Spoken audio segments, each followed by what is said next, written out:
Bueno, el día de hoy vamos a empezar con un nuevo tema. Ahora vamos a entrar a la parte de diseño bioclimático. Entonces vamos a ver durante las siguientes clases cómo diseñar edificios que sean sustentables y para hacer esto va a tener que el edificio estar de acuerdo con el clima con el que tenemos en la localidad. Vimos ya en la primera clase que había el estilo internacional, donde la idea es que todos los edificios sean iguales en todo el mundo. Pero justamente vamos a empezar a hablar ahorita de por qué eso no tiene sentido y eso hace que los edificios consuman más energía y utilicen materiales que tienen que ser traídos desde muy lejos. Entonces, primero vamos a hablar de qué es el clima, qué elementos conforman el clima y ya después vamos a ver cómo eso se aplica a los edificios. A ver, bueno. Ok. Entonces, la Tierra o sea, podemos estudiarlo como un sistema compuesto de varios subsistemas. ¿Qué es lo que le vamos a llamar las esferas de la Tierra? Que van a ser estos elementos que conforman la Tierra y cada uno va a tener pues, ciertas características en común.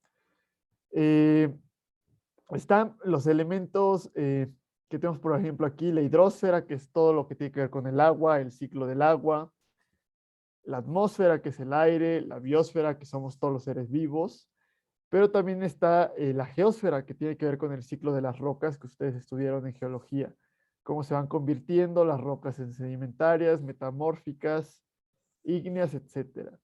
También hay otros, por ejemplo, la pedósfera, eso se refiere al suelo, también es un elemento bastante complejo y bastante importante. Y lo importante es que aquí los estamos separando para poder estudiarlos por sus características en común de cada uno de estos sistemas, pero en realidad son un todo que funciona en conjunto y están transformando y relacionándose entre sí continuamente. Y esto es lo que va a tener que formar parte del clima. Para poder tener estos ciclos continuos o esta transformación continua, que también parte de esto es eh, el ciclo de los nutrientes, que también ustedes habrán estudiado en las primeras clases de ingeniería ambiental, tiene que haber un motor, tiene que haber una entrada de energía continua, que es lo que le esté permitiendo que esté circulando y recirculando y recirculando. Y vamos a tener dos principales fuentes de energía en la Tierra. Una va a ser el calor geotérmico y otra va a ser la energía solar. El calor geotérmico proviene del interior de la Tierra. Si ustedes recuerdan, cuando la Tierra se formó, eh, eran muchos pequeños meteoritos que fueron uniéndose por la gravedad y al unirse se calentaron y por eso el centro de la Tierra es metal fundido. Entonces, ese calor se va disipando hacia el exterior y es parte del calor geotérmico. Y el otro es el decaimiento radioactivo. Todos los elementos radioactivos al interior de la Tierra, cuando decaen en un elemento más sencillo, generan calor. Sin embargo, resulta que el otro elemento que nos va a dar energía para la Tierra va a ser la energía solar. Y el Sol es mucho más importante que el calor geotérmico, porque pues, el calor geotérmico es nada, es el 0.03% del calor total. Es casi la totalidad del calor que mueve estos sistemas y mueve el clima, va a ser la energía solar. Y también para nosotros, en el diseño de sistemas bioclimáticos, va a ser muy importante el aprovechar esa energía del sol o evitar la energía del sol. Entonces, el sistema terrestre, pues, tiene eh, muchas interacciones entre sí, pero también podría interactuar con el espacio exterior. En realidad, con respecto a la energía, va a ser un sistema abierto porque estamos recibiendo continuamente energía eh, del Sol y también estamos enviando energía. El planeta Tierra emite energía, emite radiación. Eso lo vamos a ver ahorita un poco más adelante. Y también en cuanto a materia, en cuanto a elementos físicos, es un sistema casi cerrado. No es completamente cerrado porque, por ejemplo, nos caen meteoritos de vez en cuando. Entonces ahí estamos teniendo un ingreso de materia o el viento solar, por ejemplo. Pero lo más importante es que estamos recibiendo continuamente energía. Entonces, lo que más nos va a importar va a ser esta energía solar y es importante recordar que la mayor fuente de energía para la Tierra va a ser la energía solar. Ahora sí, ¿cómo se comporta esa energía solar o qué características va a tener esta energía solar? La primera, la primera situación, lo más importante primero es ver cuánta energía estamos recibiendo por parte del Sol. Y aquí hay una situación que hay que tener cuidado, que va a ser la diferencia entre potencia, que la medimos en watts, y energía, que la medimos en joules o en kilojoules, o para el caso de la energía eléctrica, la solemos medir en kilowatts hora. No sé si alguien que recuerde, pues sobre todo sus clases de, bueno, lo ven en termodinámica o también un poco en hidráulica, ¿cuál es la diferencia entre potencia y energía? O sea, ¿qué diferencia tienen estas dos unidades?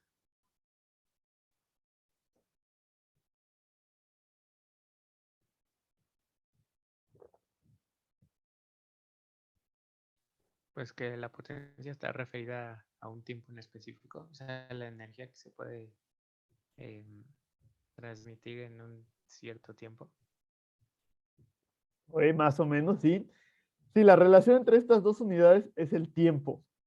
Nada, como lo estás explicando, a lo mejor puede todavía dar un poco, uh, siento que tienes la noción correcta, pero la explicación puede llegar un poco a ser ambigua o puede haber confusión.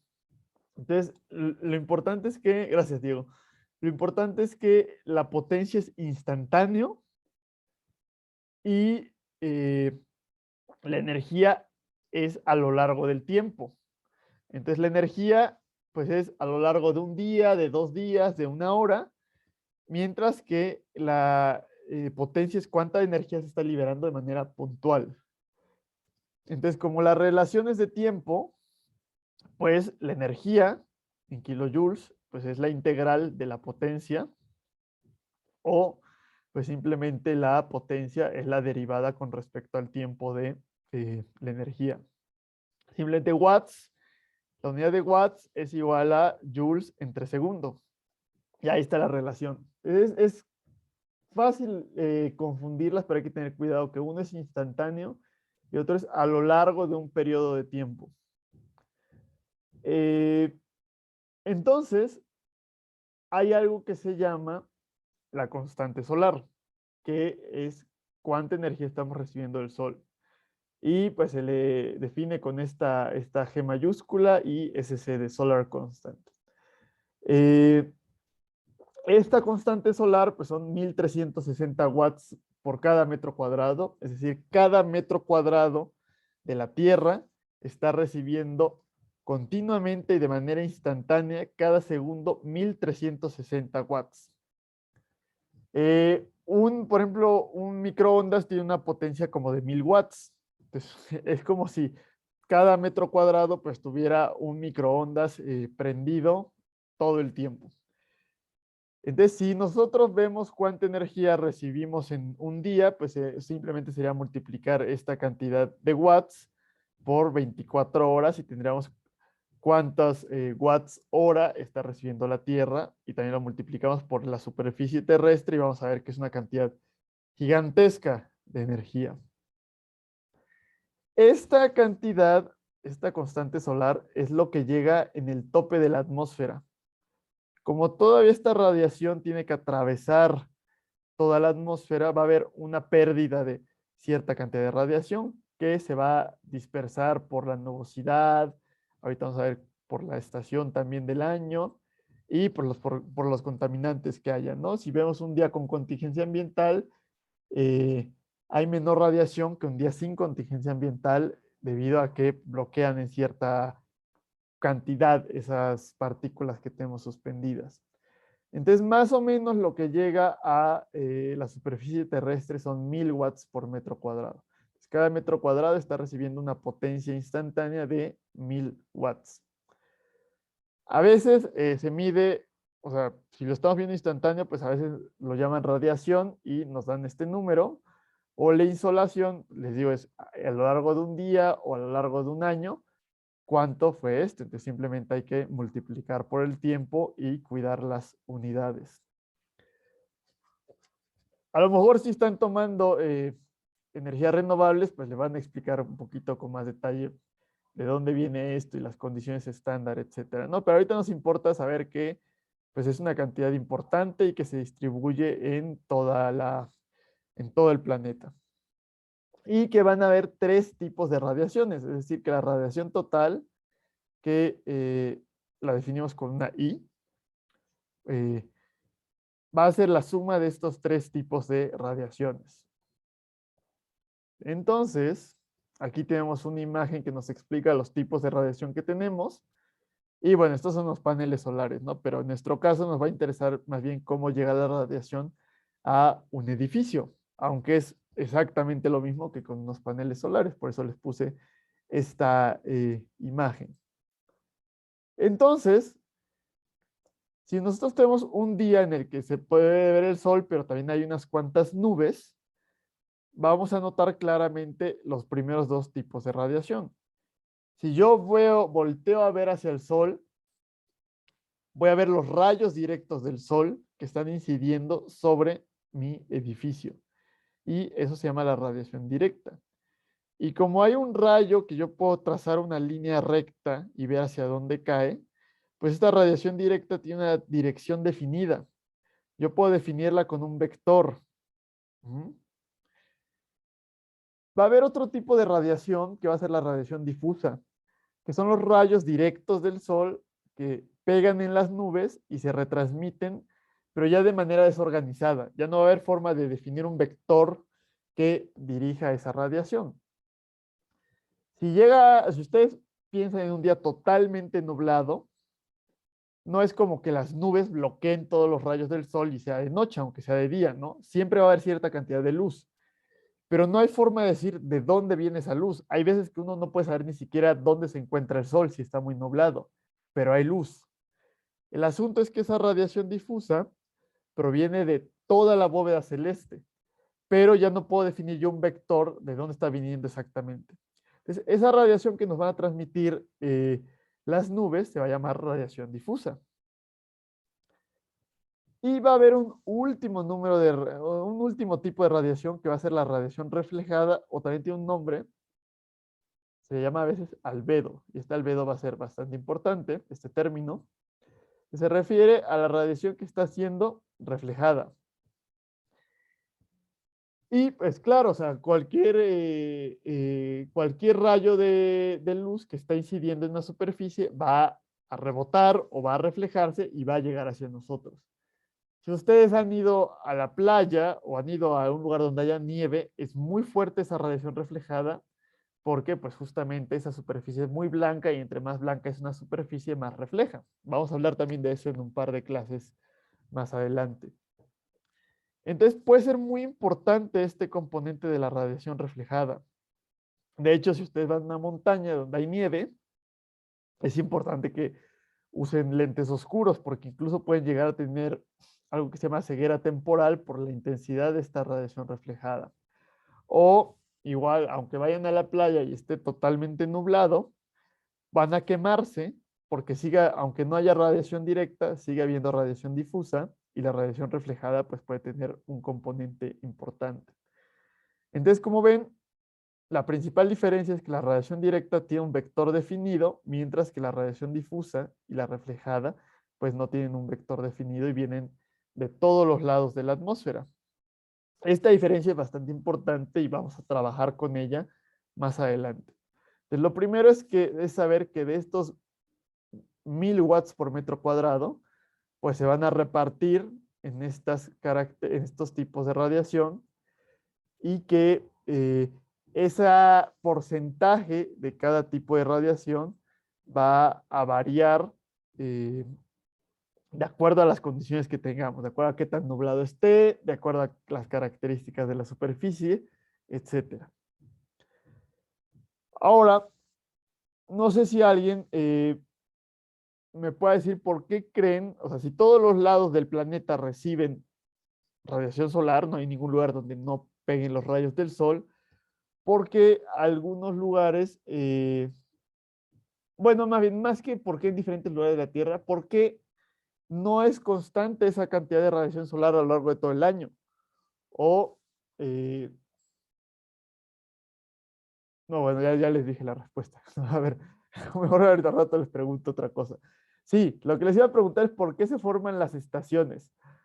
¿Por qué en un mismo lugar la temperatura varía constantemente, o sea, varía a lo largo del año y hay veces que hace mucho calor y hay veces que hace mucho frío en un mismo lugar?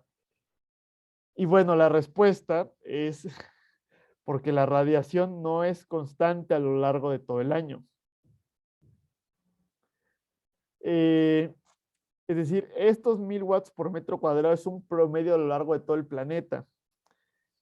En invierno o en verano no va a ser exactamente la misma cantidad y no va a ser la misma cantidad en México que en Rusia, que en el Ecuador, por ejemplo. Entonces, eso va variando. Entonces, ahora sí, ¿por qué creen que esa radiación, por ejemplo, en México, no es constante a lo largo de todo el año? ¿Por qué varía esa cantidad de energía que nos entrega el Sol para formar las estaciones? Por el perihelio y el afelio, que es cuando el Sol está más cerca o más lejos del planeta. Ok, esa es una posibilidad, Diego. Ahorita llegamos a eso. Y David, Eh, ajá.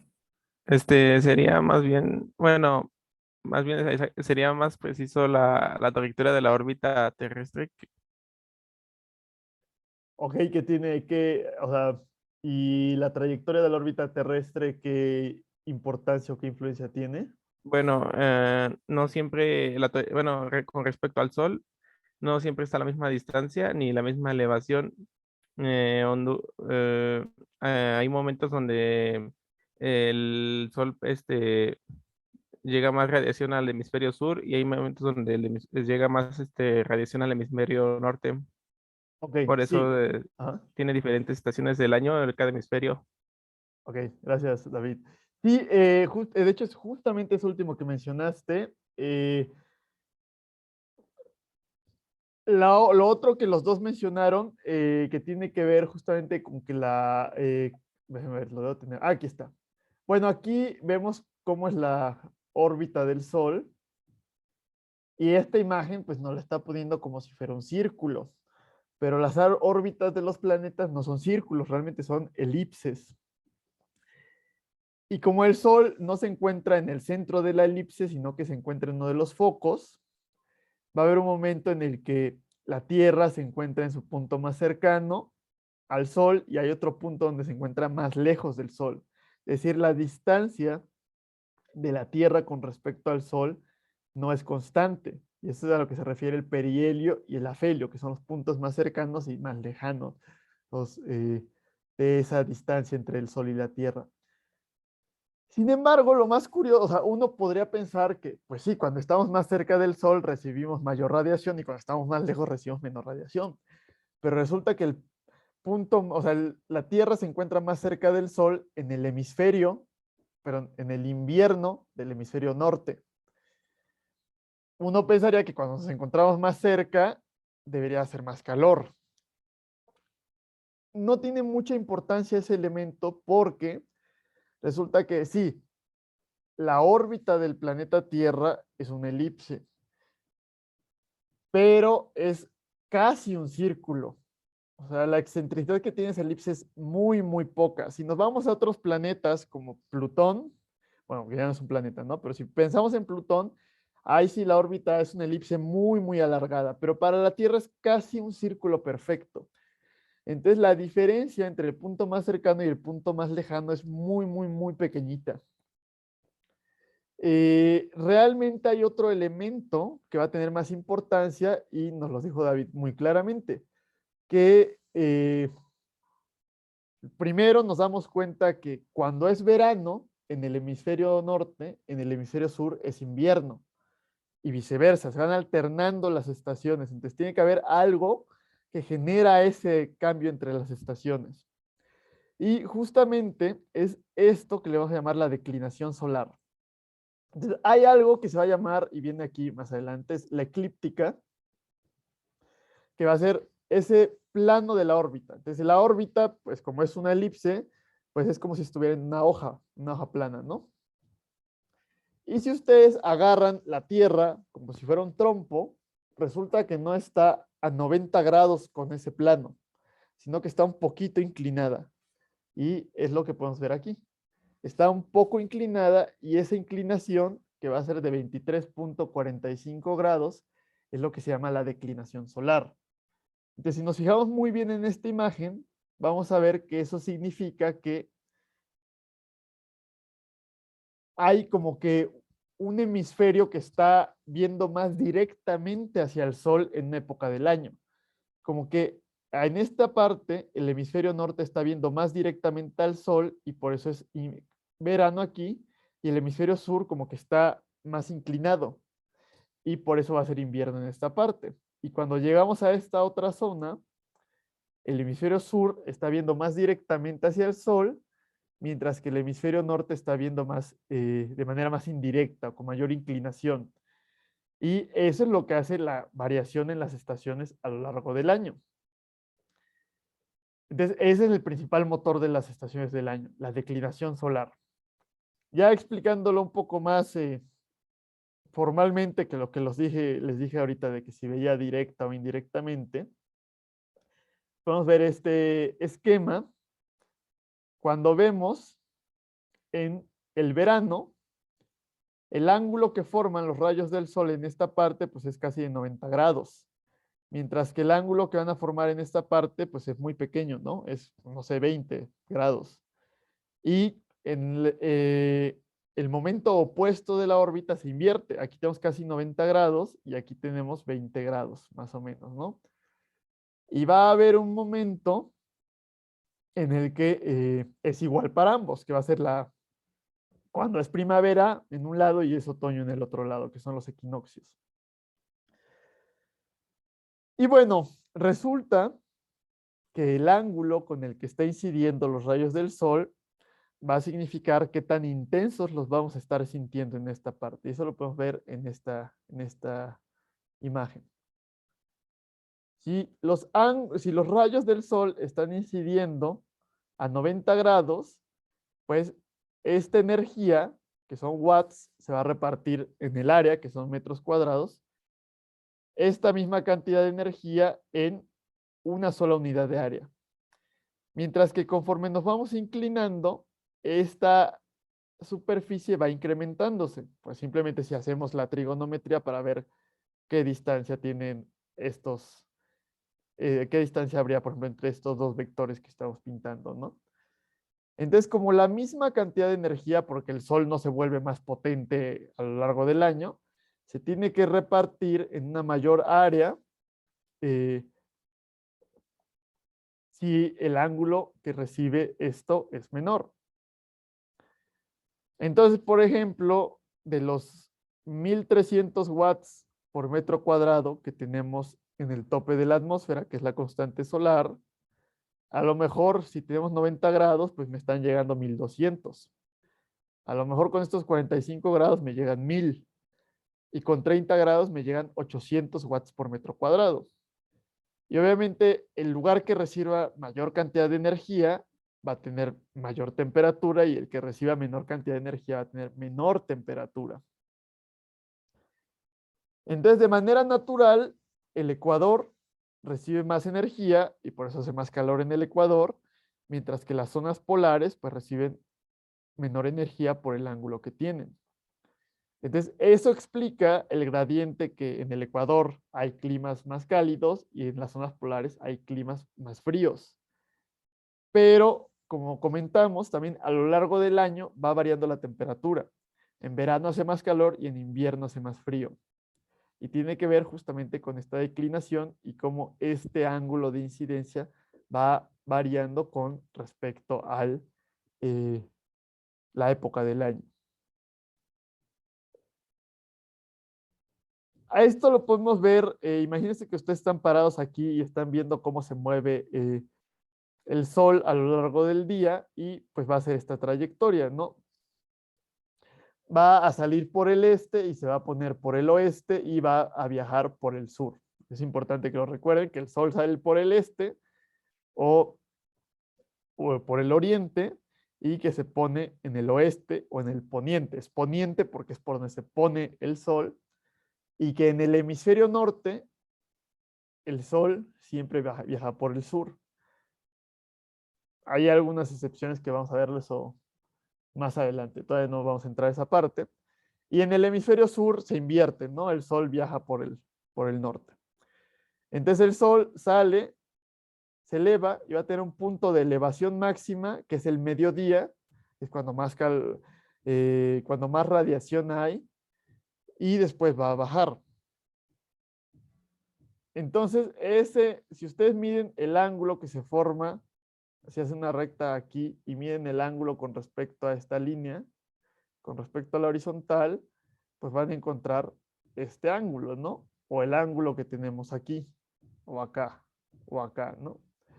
Entonces, esto simplemente nos está mostrando que la altura del Sol va variando a lo largo del año. Entonces, en verano, el Sol se encuentra más alto y entonces el ángulo es mayor y hay mayor radiación. Y en invierno se encuentra más bajo y hay menor radiación. Y eso hace que cambie la temperatura a lo largo del año y que se generen las estaciones. Por otro lado, esa variación natural del ángulo del Sol con respecto a la latitud hace que de norte a sur tengamos climas muy diferentes.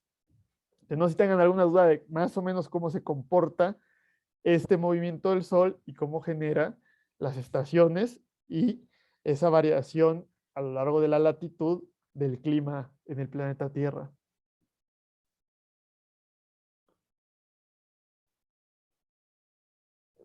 De mi parte no, profe. Ok, gracias. Entonces vamos a continuar. Ese sería como una primero, dijimos que el Sol es el elemento más importante que aporta energía a el planeta Tierra y entonces es el elemento más importante en la formación del clima. Realmente todo surge de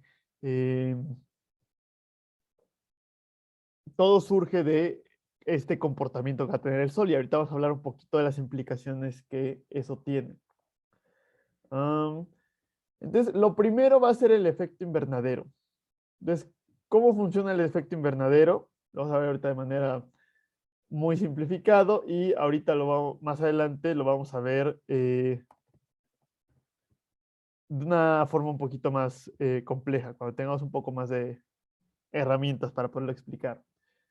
Entonces, primero hay que recordar que el Sol pues emite luz y esa luz es radiación, que le vamos a llamar radiación de onda corta o radiación visible, que aquí nos están poniendo como amarillo.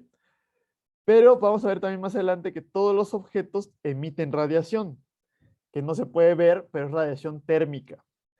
Por eso, si ustedes se ponen enfrente de una fogata, pues pueden sentir calor porque está emitiendo calor. O pues si están haciendo una carnita asada, pues también pueden ver cómo el carbón, pues no tiene, aunque no haya una llama saliendo del carbón, si el carbón está caliente, ustedes pueden sentir ese calor. Y ese calor es radiación también que se está emitiendo. Y esa se va a llamar radiación de onda larga o infrarroja. Entonces, el Sol nos envía radiación de onda corta a la Tierra. Una parte se refleja, por ejemplo, en las nubes, pues va a rebotar, pero otra parte se va a absorber y al absorberse esa radiación, se calienta la superficie de la Tierra. Y eso es lo que nos está dando este ingreso de energía. Obviamente, si hay mayor ángulo, se calienta más la superficie que si hay un menor ángulo. Pero la Tierra al calentarse va a emitir radiación infrarroja, va a emitir calor. Todos los objetos al calentarse emiten calor, disipan ese calor. Y resulta que ese calor o esa radiación de onda larga, que debería salir y debería escaparse al espacio exterior, no puede escaparse, porque hay algo que le está bloqueando, algo que va a absorber esa radiación. Y eso se van a llamar los gases de efecto invernadero.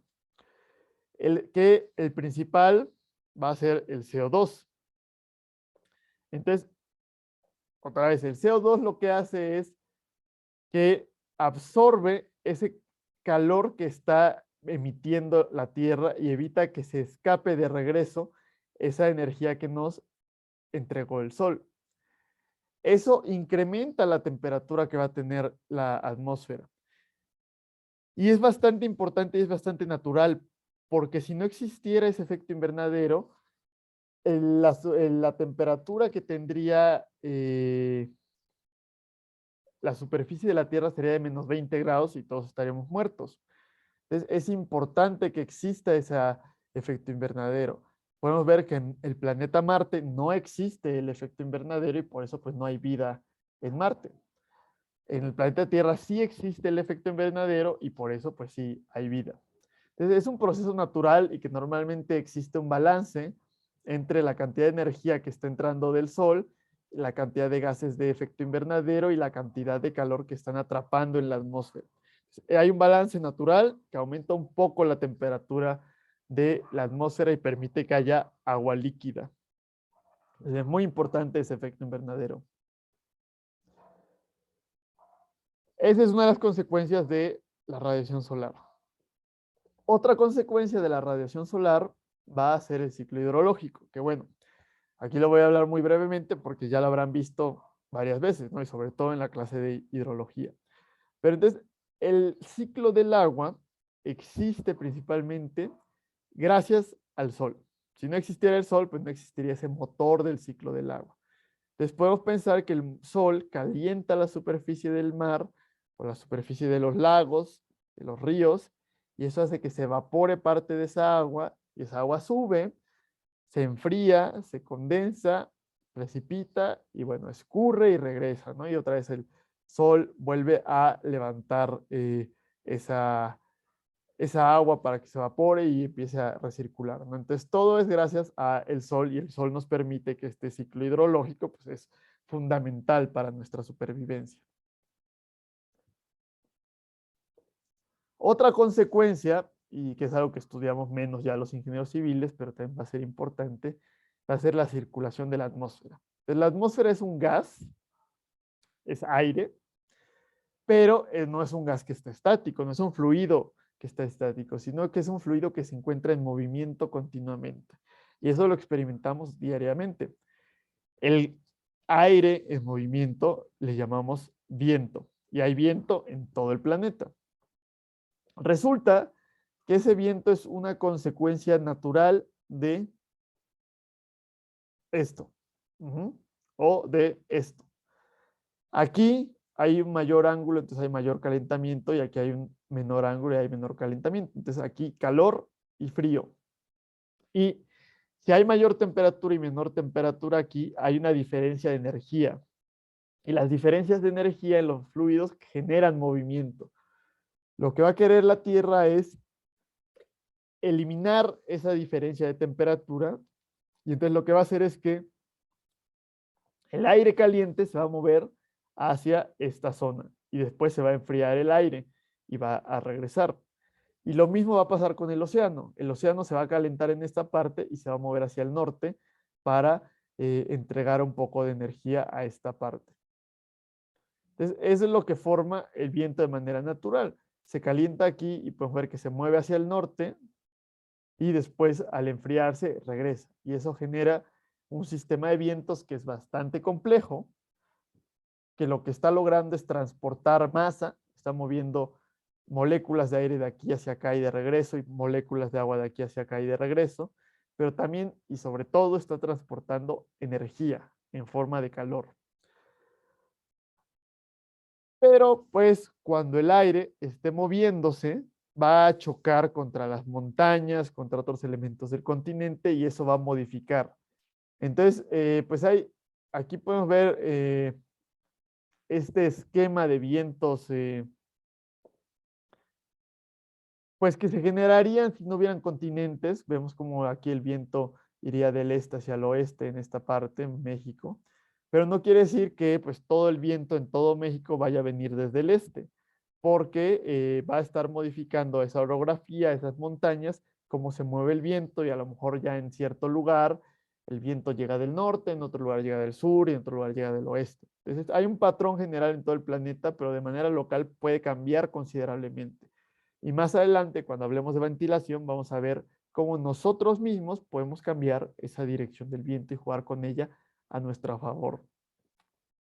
Entonces, hay que recordar que el viento es un vector, o sea, tiene una magnitud y tiene una dirección. Entonces, siempre hay que definir qué tan intenso es el viento y de dónde viene, o cuántos grados de inclinación tiene ese vector. Y que el viento, pues lo podemos definir en metros por segundo, kilómetros por hora y una unidad un poquito menos común, al menos para nosotros, son los nudos. Y un nudo es una milla náutica por hora, pero una milla náutica son 1.8 kilómetros. Entonces, un nudo equivale a 1.8 kilómetros por hora. Entonces, ahí tienen ustedes la conversión por si la llegan a necesitar alguna vez. Otro elemento, pues, va a ser la altitud. Si ustedes ven, ¿dónde tenemos algún mapa? Aquí tenemos un mapa, ¿no? De México y tenemos, por ejemplo, esta línea de misma latitud. A veces uno no se da cuenta, pero resulta que Cancún y la Ciudad de México están prácticamente a la misma latitud. Si uno simplemente piensa en esto, pues debería pensar que el clima de Cancún y de la Ciudad de México es el mismo, porque el ángulo que recibimos del sol es exactamente el mismo. Pero bueno, supongo que ustedes habrán experimentado que en Cancún hace bastante más calor que en la Ciudad de México. Entonces, ¿por qué sucede que dos lugares a la misma latitud tienen un clima bastante diferente? Y resulta que eso va a depender de la altitud. Entonces, entre más subimos en altura, va a ser menor la presión del aire y también eso significa que va a haber una menor temperatura debido a esta fórmula de los gases ideales que estudiaron en termodinámica, que pues era la de presión por volumen es igual a nRT, ¿no? N es la cantidad de moléculas o de moles, R es la constante de gases y T es la temperatura. Entonces hay una relación donde cuando hay menor presión hay menor temperatura. Entonces, entre más vamos subiendo, pueden ver ustedes, cada 1000 metros que vamos subiendo va bajando considerablemente la temperatura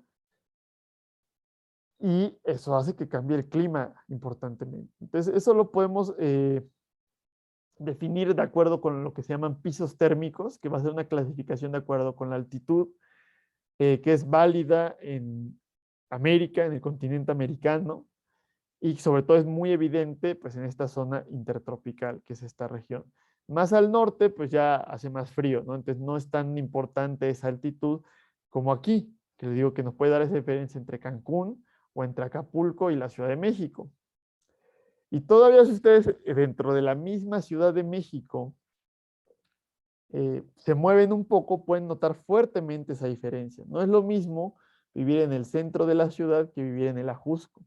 Entonces, ahí hay otro fenómeno que ahorita vamos a hablar, que es la isla de calor urbano, pero como el Ajusco está a unos 1000 metros más de altitud o 500, 600 metros más de altitud que el centro, es naturalmente más frío.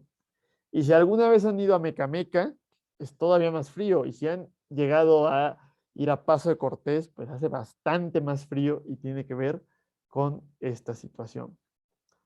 Entonces ya vimos que hay varios elementos que conforman el clima, que va a ser la latitud, eso va a depender qué tanta radiación solar recibimos. La altitud va a depender pues la presión del aire y eso nos da la temperatura promedio que vamos a tener. La declinación solar, que va a hacer que ese ángulo de incidencia del sol esté cambiando a lo largo del año y nos va a generar las estaciones. Y ese calentamiento mayor en el ecuador, que en el polo, pues va a generar el viento y las corrientes oceánicas que van a estar transportando materia y energía. Entonces, esos son los elementos principales que vamos a tener que forman el clima como tal. No sé si tengan hasta el momento alguna duda de estos elementos que hemos estado comentando.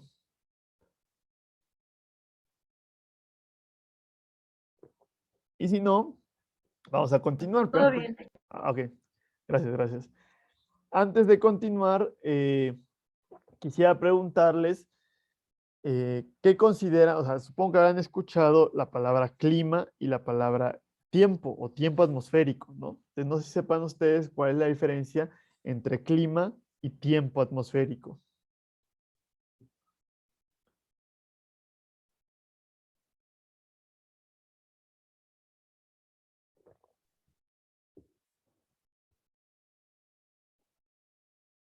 Creo que no te escucho, Daniel. No, bueno, Ah, ah, ok. clima yo creo que se referiría a, pues es un clima templado o es un clima gélido, así como hablando en términos generales.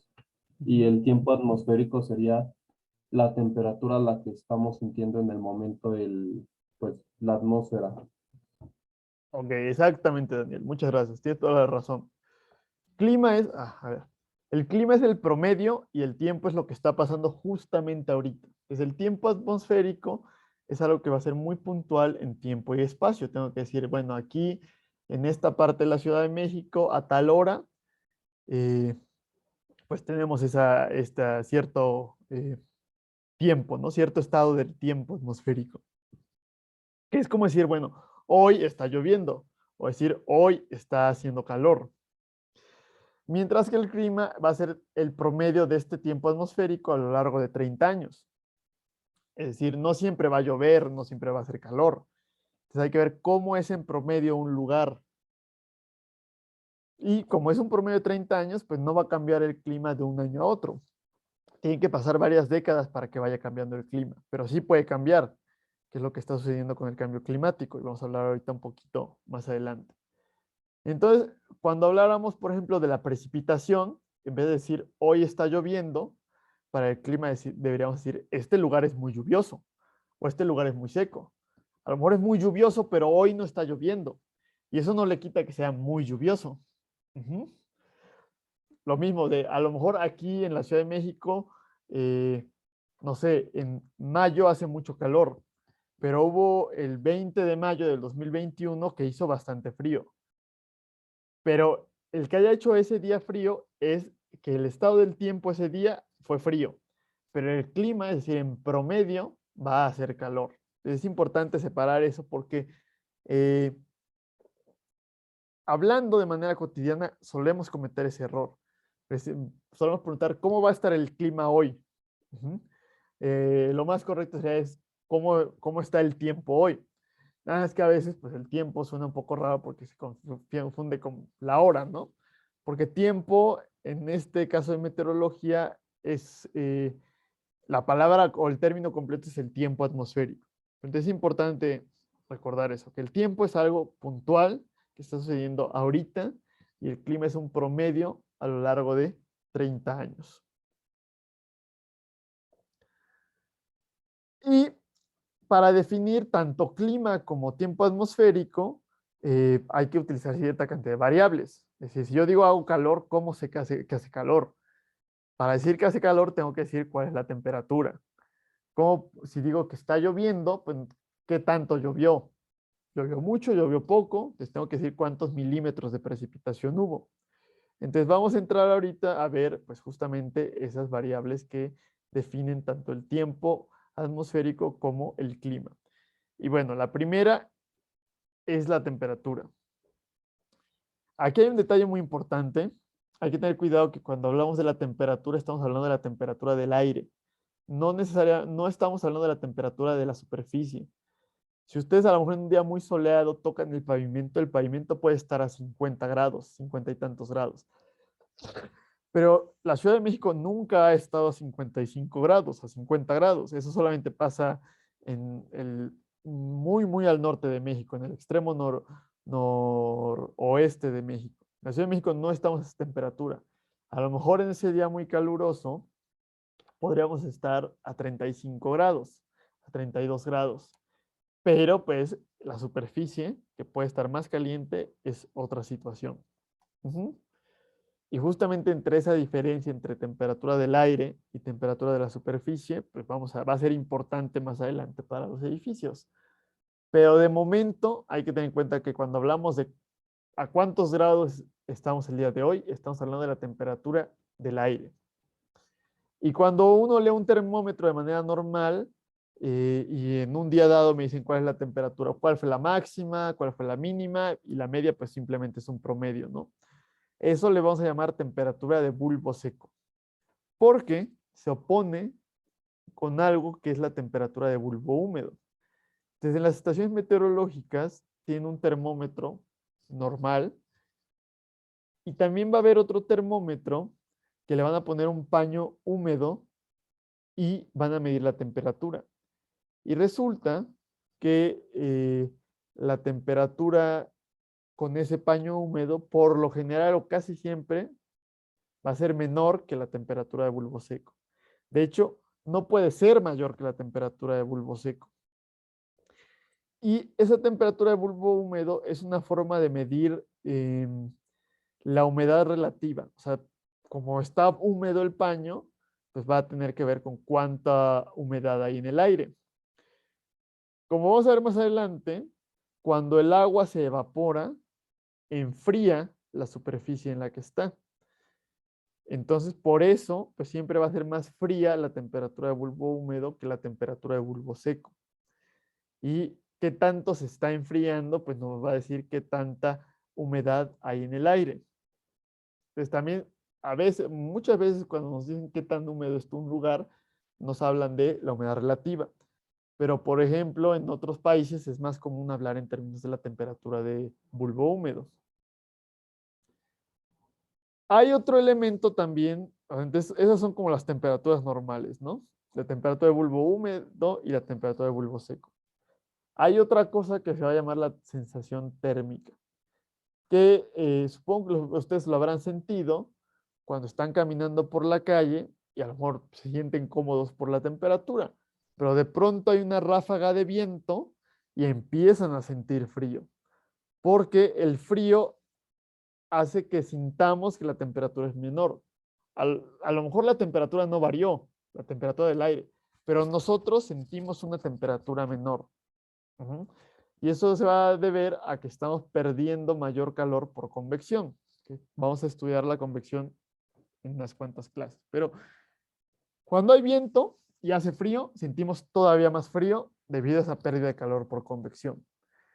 Y cuando hace calor y hay mucha humedad, sentimos mayor calor. Porque nuestro cuerpo naturalmente, cuando hace calor, sudamos. El objetivo de ese sudor es que se evapore el sudor y genere ese enfriamiento de que les estoy comentando que sucede cuando se enfría, cuando se evapora un líquido. Ese es el objetivo o la función del sudor. Pero si la humedad en el aire es muy alta, pues vamos a sudar y no va a haber forma en que ese sudor se evapore. Entonces, nuestro cuerpo no puede disipar calor con ese sudor y por eso sentimos una mayor temperatura. Entonces, ok, ustedes pueden ver en esta tablita la temperatura normal, la temperatura del termómetro y aquí la velocidad del viento. Y todo esto es la sensación térmica. Es decir, si estuviéramos a 0 grados, pero pues hubiera una velocidad del viento de 80 kilómetros por hora, que es bastante, nosotros en realidad sentiríamos que estamos a menos 10 grados centígrados, aunque el termómetro siga marcando 0 grados. Entonces, el viento va a ser importante en la sensación de temperatura que tenemos nosotros. Obviamente, si hay demasiado viento y muy frío, pues hay riesgo de congelación en nuestro cuerpo. Y esto es lo mismo, pero en el otro sentido. Tenemos aquí la temperatura y aquí tenemos la humedad relativa, es decir, qué tanta humedad hay en el aire. Ahorita vamos a hablar de esta humedad relativa. Es decir, entre más húmedo sea, nosotros sentimos que hay una mayor temperatura. Si estamos a 30 grados, pero tenemos una humedad relativa del 90%, pues vamos a sentir casi más de 40 grados. O sea, 10 grados más es lo que va a estar sintiendo nuestro cuerpo, aunque el termómetro marque 30 grados.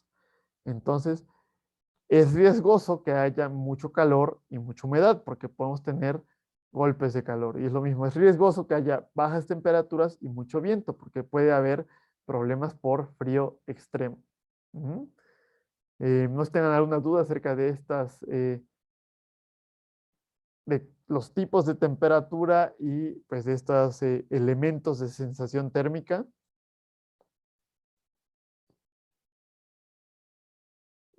Y si no, continuamos con el siguiente elemento que va a ser, bueno, no, antes ok, se me olvidó esto. Aquí les tienen un mapa que es cómo es la temperatura media anual en México, y esta es la climatología, entonces este es el promedio de la temperatura a lo largo de 30 años, ¿no? Y eso es lo que tomamos como la temperatura media.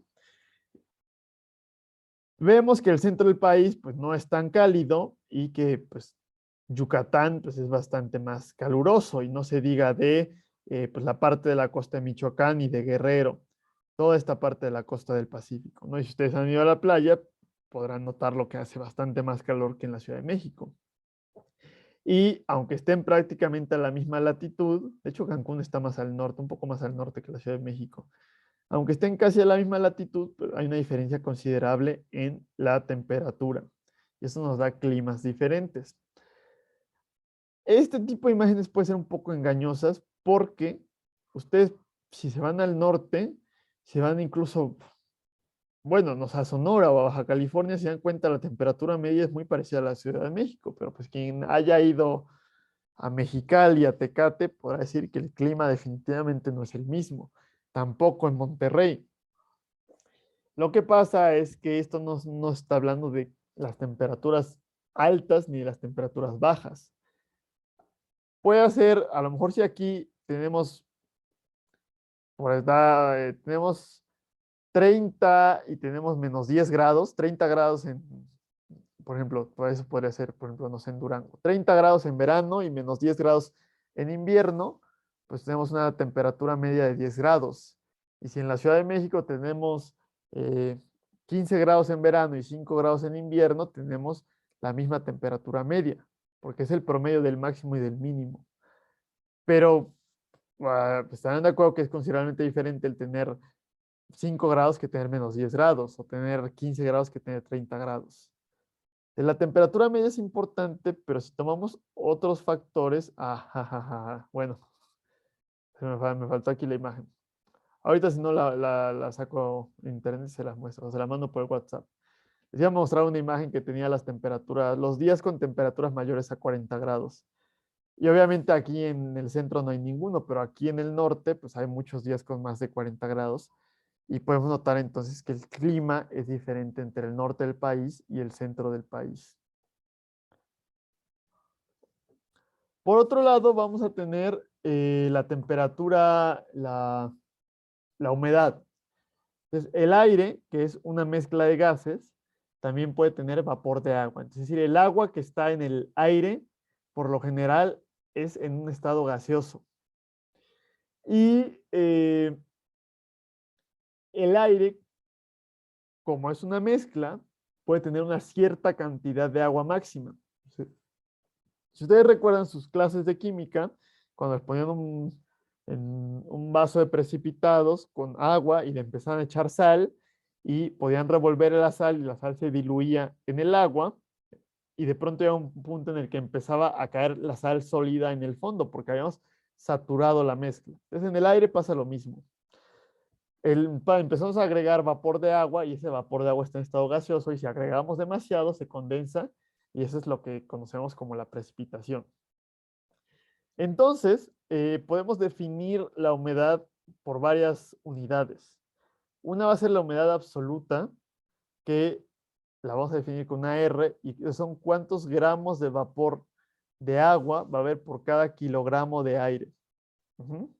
Y vamos a tener estas unidades que son importantes más adelante cuando trabajemos con el diagrama psicométrico.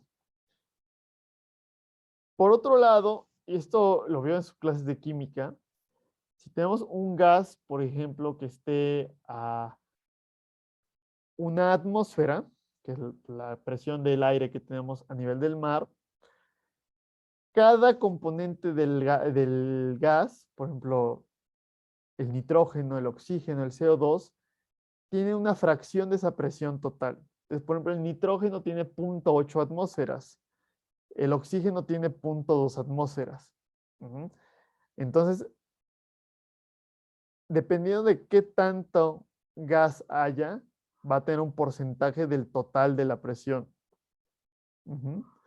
Y sobre todo, podemos definir esa cantidad máxima de vapor de agua que puede haber en la atmósfera como la presión de saturación. Y esa presión de saturación es depende de la temperatura.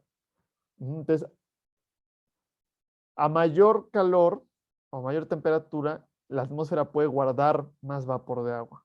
Y cuando hace más frío puede guardar menor vapor de agua. Entonces cambia esa presión de saturación. Y entonces la humedad relativa, que es la que tenemos definida por acá en porcentajes, pues es de 0. Cuando la presión parcial del vapor de agua es 0, la humedad relativa es de 0%, es decir, no hay humedad en la atmósfera, que puede pasar en un desierto. O si la humedad que tenemos, los gramos de vapor, corresponden a esta presión de saturación, pues tenemos a una humedad relativa del 100%. Y cualquier valor intermedio, ¿no? El 100% pues lo podemos conseguir en un lugar, en una selva tropical, cerca del mar, en un día caluroso, ¿no? Entonces sí se puede obtener ese 100%. Sobre todo también cuando está lloviendo, muchas veces se satura la atmósfera. Entonces, vamos a ver más adelante algo que se llama el diagrama ciclométrico, donde vamos a relacionar la temperatura y la cantidad de vapor que puede tener la atmósfera. Pero pues por el momento hay que saber que hay una cantidad máxima de acuerdo con la temperatura y que el porcentaje de esa cantidad máxima es la humedad relativa.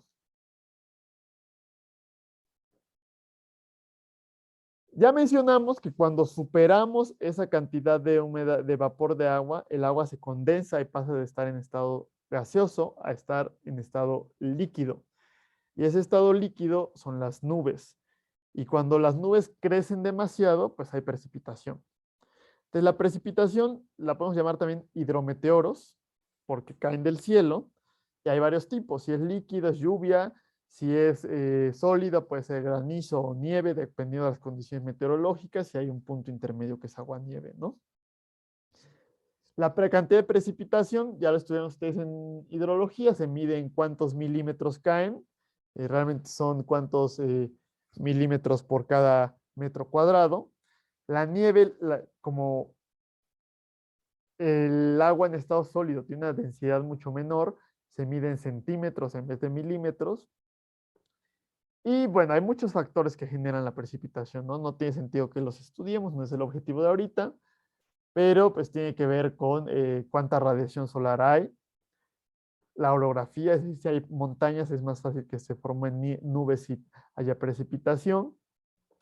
Y entonces las condiciones locales del lugar van a depender qué tanta precipitación hay. Y también la cantidad de humedad que tenemos disponible. Obviamente hay más humedad si estamos cerca del mar, porque hay más evaporación que si estamos en una montaña, donde no va a haber ningún cuerpo de agua que se pueda evaporar.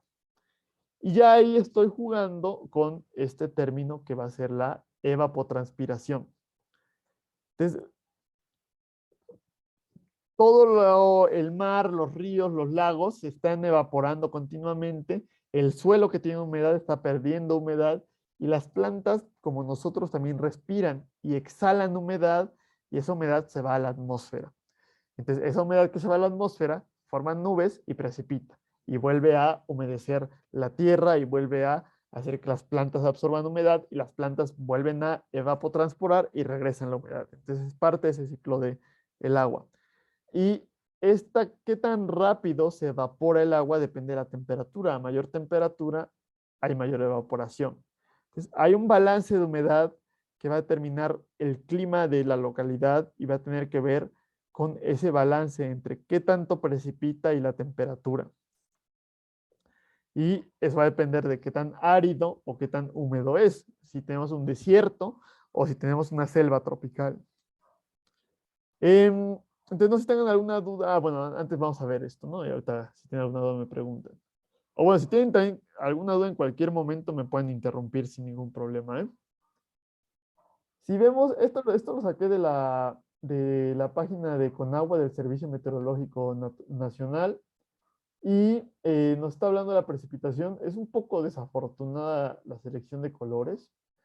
No sé por qué se les ocurrió que rojo fuera más precipitación y azul menos, cuando uno ve azul en un mapa de precipitación y piensa, ah, más lluvia, ¿no? Pero bueno, aquí azul es menos precipitación y rojo y morado es más, ¿no? Entonces vemos que el sur del país es mucho más húmedo que el norte del país y por eso en el norte hay desiertos y en el sur no los hay, ¿no? de lugares que pueden tener temperaturas medias similares, como Chiapas, y ¿qué otro tenemos por acá, no? Durango. Pues la precipitación es muy diferente, entonces el balance de humedad va a ser totalmente distinto, y eso nos va a dar un clima opuesto que podemos tener, ¿no? Vemos aquí cuánto llueve en Durango y cuánto llueve en Chiapas, o incluso lugares que tienen, por ejemplo, precipitaciones similares como la Sierra de Chiapas y la costa de Chiapas. Vemos que la precipitación es parecida en esta parte y en esta parte, pero también los climas son diferentes. Aquí tenemos el bosque de niebla y aquí tenemos selva tropical, porque como aunque la precipitación es la misma, la evapotranspiración es mayor aquí porque hay mayor temperatura y los climas cambian. Entonces, ven cómo es un juego entre temperatura y precipitación que va a determinar ese clima, además de estas cuestiones de la radiación solar que ya vimos con anterioridad. Y esta evapotranspiración nos va a definir qué tan seco es un lugar. Y si un lugar, si en un lugar el clima es húmedo, pero el tiempo atmosférico está seco y ha estado seco durante varias semanas o meses, podemos definir que tenemos una sequía. Si está lloviendo menos de lo que debería llover o si se está evaporando más de lo que debería evaporarse. Y el norte del país, pues es especialmente propenso a tener sequías, ¿no? Podemos ver aquí que tenemos lugares con sequías bastante graves, y lo malo es que son lugares donde naturalmente llueve poco. Si ya llovía poco y en ese año llovió menos de lo que debería haber llovido, pues empeora bastante la situación, ¿no? Y eso también va a definir que tengamos de los desiertos más áridos del mundo en esta región. Entonces, ahora sí, no sé si tengan alguna duda acerca de estos temas de humedad, de precipitación. Lo de humedad lo vamos a ir viendo con más detalle poco a poquito. Es una primera introducción a esas unidades de humedad. Pero bueno, si tienen alguna duda pueden preguntar sin ningún problema.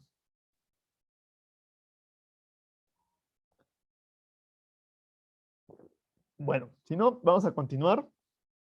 Vamos, ok, nos quedan 20 minutos. Vamos bien. ¿De dónde podemos sacar esta información meteorológica? El primer lugar va a ser con agua, donde tenemos la información de las estaciones climatológicas. Si ustedes tienen aquí la página del Servicio Meteorológico Nacional, y esas son mediciones en tierra. Pero también van a haber mediciones en satelitales. Se puede medir precipitación y temperatura con un satélite. Y pues la NASA tiene información disponible para nosotros. Ya si quieren hacer estudios más grandes con información espacial, pues hay bases de datos con información climática, como este que se llama WorldClim, donde tienen por una malla de 0.1 grado por 0.1 grado de latitud por longitud, que son como 20 por 20 kilómetros, y pues es como una matriz en todo el país de la temperatura que hay, y son archivos que se llaman NetCDF y GeoTIFF, pero eso para procesar esto lo pueden ustedes abrir en su navegador y leerlo, ¿no? Pero para procesar esto, pues ya tienen que saber programar porque son archivos bastante grandes. Entonces, si ustedes entran a la página de Conagua, van a ver, pues todas estas palomitas son estaciones meteorológicas y nada, le dan clic a alguna y descargan la información de la estación meteorológica. En la página de la NASA, ustedes entran a la página web que dice y le dan en... creo que ya viene aquí esta información. Esta también tiene otra información satelital que está en la página de INEGI. Pero sobre todo vamos a trabajar con esto y con esto, ¿no? Entonces entran y como ven, hay una escala de colores que les da ciertos valores y ustedes aquí pueden escoger una enorme cantidad de variables como precipitación, radiación, viento, etcétera. Y nada, le dan clic en o sea, pueden darle zoom, como si fuera Google Maps, y por ejemplo llegan a la Ciudad de México, le dan clic y les va a desplegar el valor por aquí, ¿no? Va a abrir como una ventanita y les despliega el valor. Y pueden escoger el valor mensual o el valor anual, etcétera, dependiendo de lo que a ustedes les interese. Entonces también es información bastante útil. Y ahora sí, ya que definimos pues esto de la radiación solar,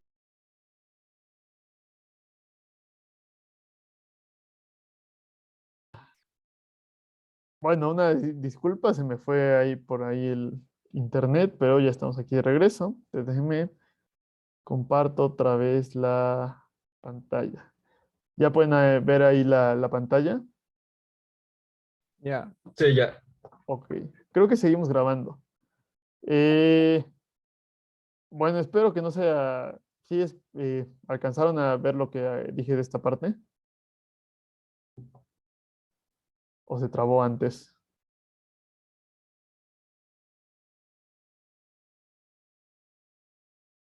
Bueno, a mí la imagen se me trabó antes, pero sí escuché más o menos lo que estaba diciendo de esa parte. Ok, bueno, si no, si tienen alguna duda me pueden preguntar, ¿no? O sea, si esta es una base de datos que es como Google Maps, si nada le dan clic y les da el valor de la variable que ustedes escojan, que hay bastantes variables en esta parte.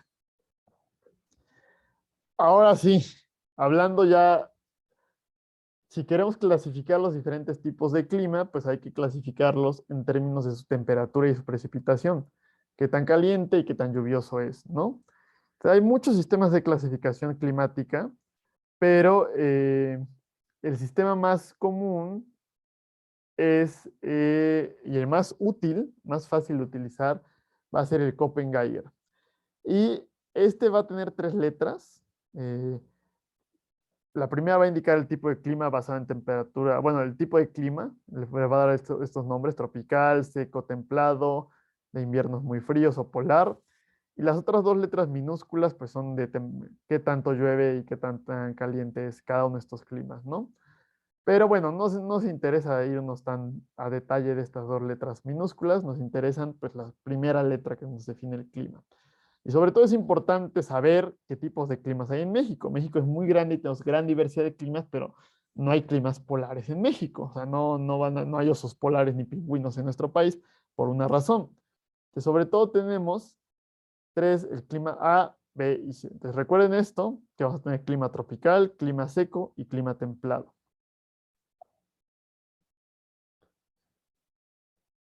Y aquí pueden ver ustedes la clave de colores, ven las dos letras, las otras dos letras que nos definen precipitación y temperatura, y pueden ver aquí las claves de colores. Y si buscan, pues van a ver que solamente hay A, B y C de diferentes tipos en el país.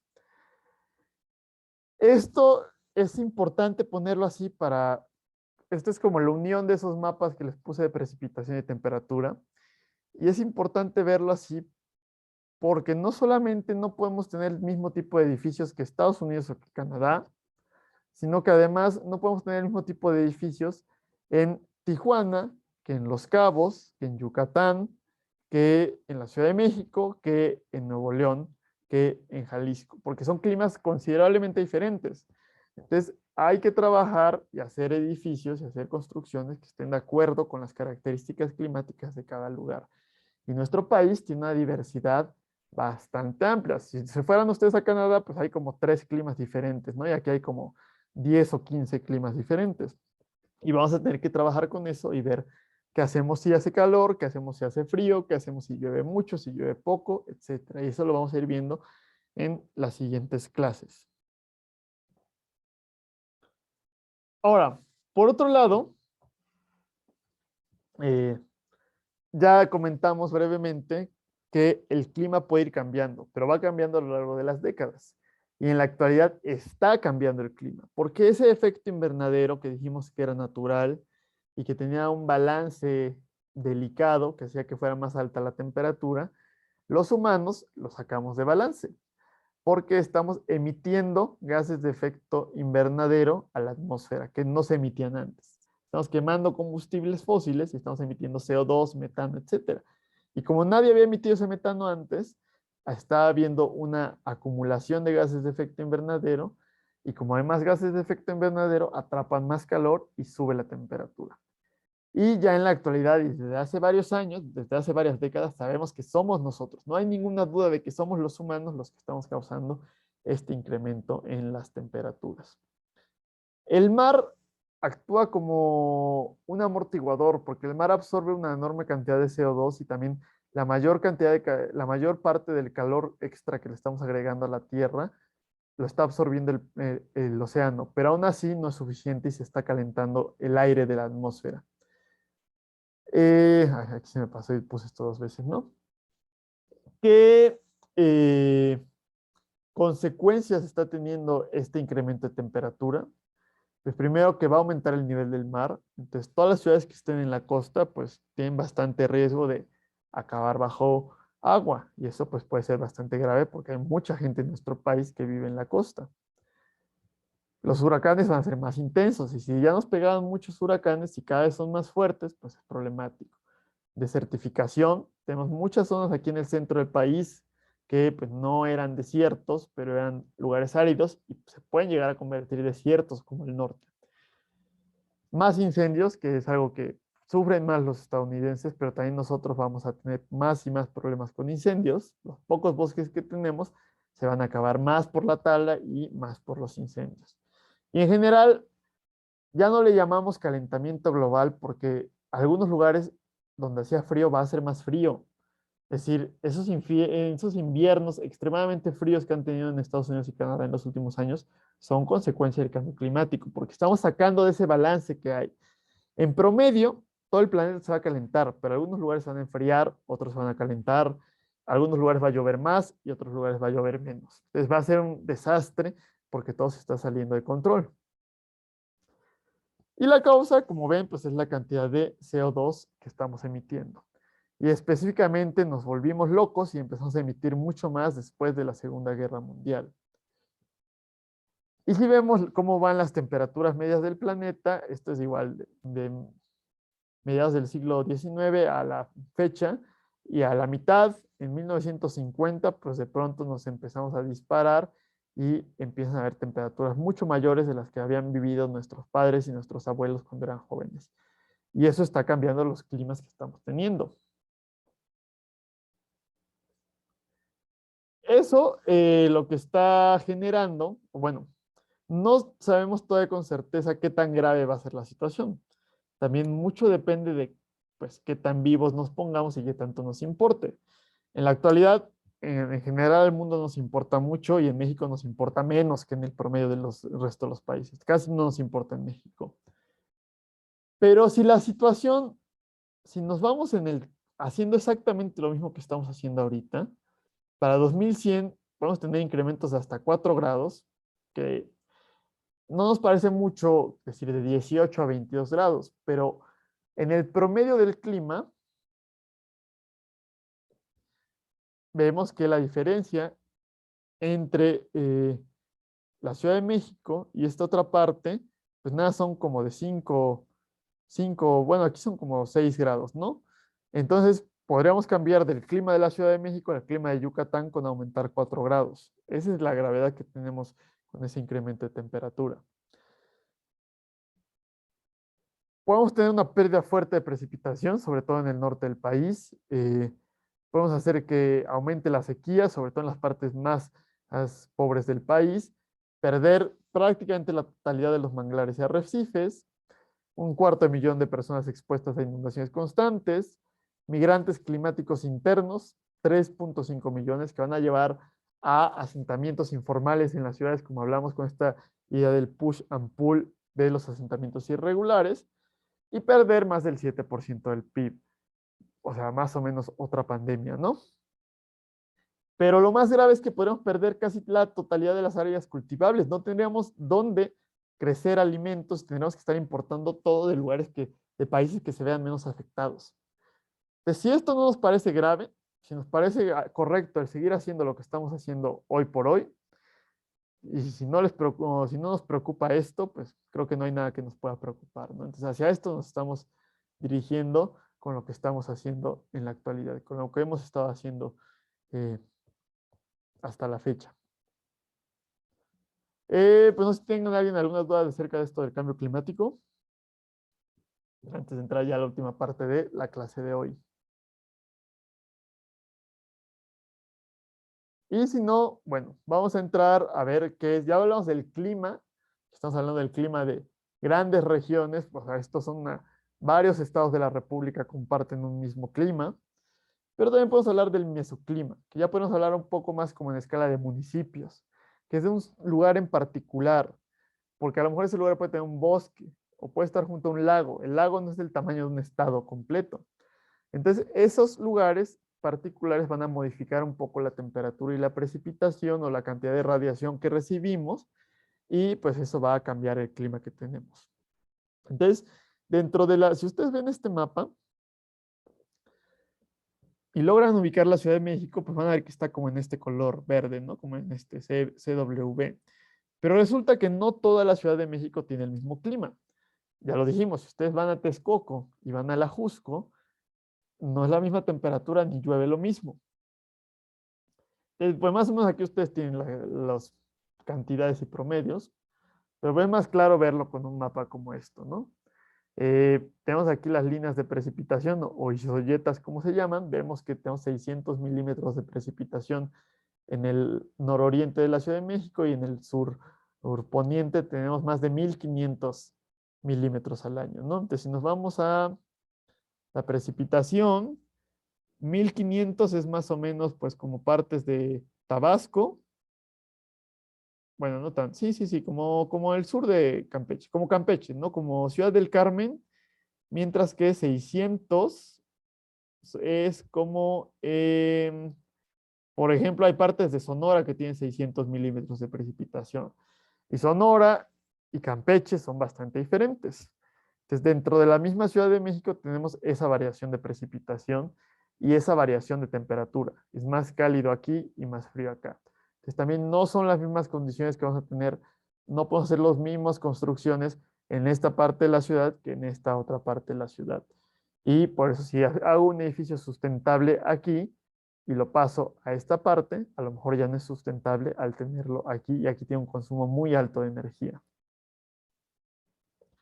Y si nos vamos todavía a una escala más pequeña, si nos vamos a la escala de unas cuadras de colonias, del patio de mi casa, podemos hablar del microclima. Y eso va a depender muy fuertemente de la vegetación, si hay árboles en esa calle, si no hay árboles, si estamos en una colina y a esa colina le da el sol o está del lado de la sombra.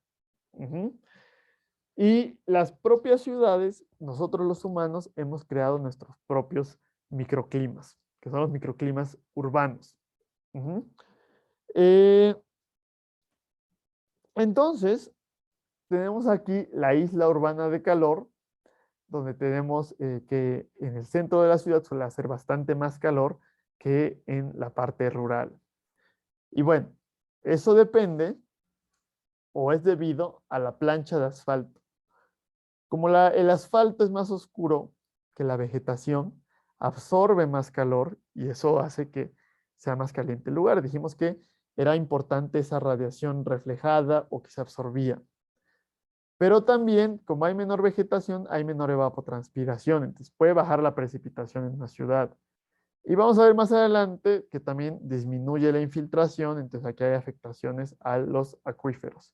Entonces la diferencia de temperatura entre una zona rural y una urbana puede llegar a ser considerable. Y hay que considerarlo eso al diseñar los edificios en nuestra ciudad. Adaptarnos y mitigar, disminuir ese efecto. Y vamos a ir viendo herramientas y estrategias para realizar eso. Y el otro va a ser el cañón urbano, que se ve más dramáticamente en estas ciudades como Nueva York, pero pues ya por ejemplo en Reforma se está empezando a formar un poco esta situación, donde tenemos una calle muy estrecha, edificios extremadamente altos. Y entonces parecería como si fuera un cañón natural, ¿no? Como cañón de Sumidero, Barrancas del Cobre, etcétera, ¿no? Y sucede lo mismo que sucede en ese tipo de cañones. Si el viento pega de manera transversal, se van a generar estos vórtices. Y como pueden ver, aquí hay pequeños vórtices cerca de la banqueta.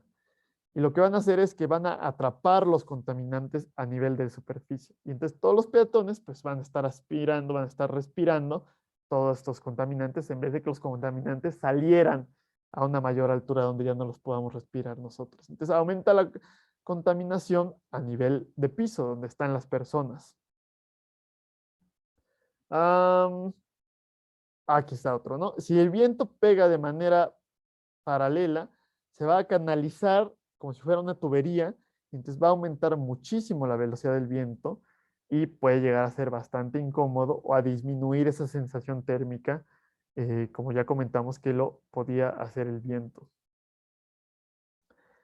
Y por otro lado, estos diagramas los vamos a estudiar más adelante, un par de clases, nos representan el sombreado y las partes que están expuestas al sol, pero lo podemos ver claramente aquí, ¿no?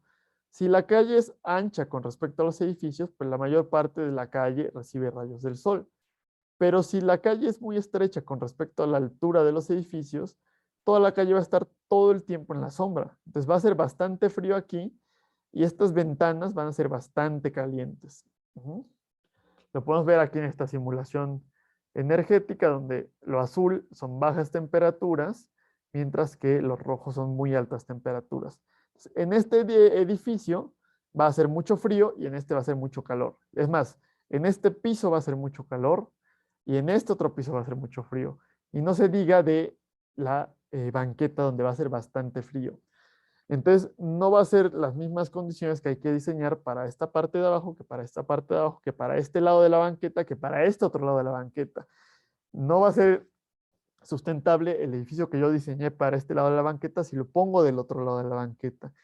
Y al diseñar mi ciudad, haciendo el plano urbano, yo podría contemplar este tipo de efectos y homogeneizar un poco las situaciones para que no haga demasiado frío ni demasiado calor. Y por eso hablamos un poco de la importancia de un diseño urbano adecuado. Entonces, voy a parar